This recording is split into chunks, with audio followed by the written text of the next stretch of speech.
لله رب العالمين والصلاة والسلام على أشرف الأنبياء والمرسلين أبي القاسم محمد اللهم صل على محمد وعلى بيت الطيبين الطاهرين المعصومين المرحومين وبارك على آبائنا أجمعين ومن هذا إلى يوم الدين أما بعد فقد قال الله سبحانه وتبارك وتعالى في كتابه الحكيم بسم الله الرحمن الرحيم قل هل يستوي الذين يعلمون والذين لا يعلمون سواء الله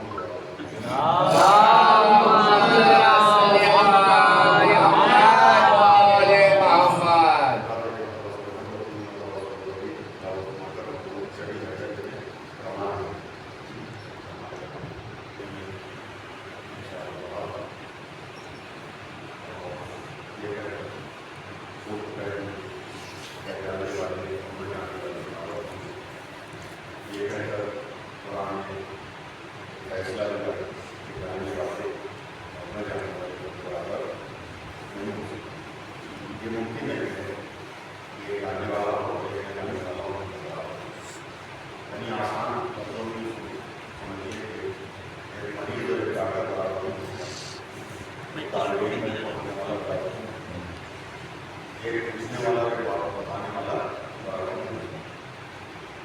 دنیا میں دنیاوی کو اگر ہر انسان کی حیثیت اس کے حساب سے ہونا چاہیے وہ کوئی بتا اس کا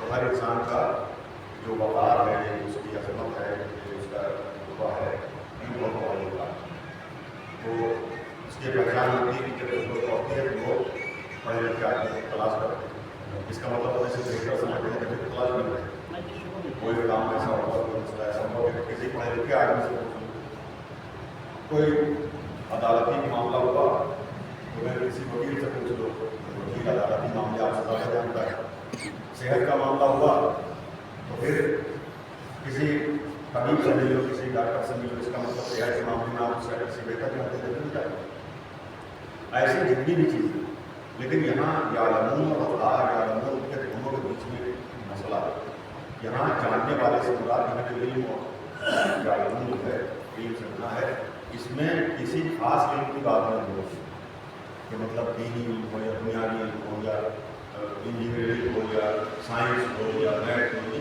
کسی چیز کا نام نہیں کیا تو ایسے یہاں پر کسی چیز کا نام نہیں لیا گیا ہے کہ خالص لفظ استعمال کیا جیسے آپ کا انسان تو انسان میں سارے انسان ہیں چاہے بوڑھے ہوں کالے ہوں دبلے ہوں تر و تازہ ہوں جیسے بھی ہوں سارے انسانات ہیں لیکن اگر آپ کا نام لے کے انڈین تو اس میں محسوس ہو جائے نہیں ہندوستانی ہے نہیں یا اگر آپ لوگ کہیں کہ یو پی کے انسان تو پھر اور دائرہ ہو جائے لیکن جب آدمی کہے گا انسان تو چاہے جس ملک میں رہ رہا ہو سارے انسان اس میں آ جائیں گے تو یہاں پر بھی یہی لفظ استعمال ہوا اور صرف یہی لفظ استعمال ہوا یا لوگوں کا جاننا یہاں کسی خاص علم کی بات نہیں ہوگی اس کا مطلب یہ کہ جو چیز علم کے دائرے میں ہے سب کی بات ہو رہی ہے یہاں کسی ایک علم کی بات نہیں ہو رہی کہ کوئی ایک آدمی انگریزی پڑھا ہو تو کہہ کہ ہم یعلمون میں داخل ہو گئے کوئی آدمی عربی جانتا ہو تو یہ کہے کہ ہم یعلمون میں داخل ہو گئے اب ہمارے برابر کوئی نہیں بلکہ علم کی بات ہو رہی ہے اور بغیر کسی شرط کے علم کی بات ہونا اس بات کی دلیل ہے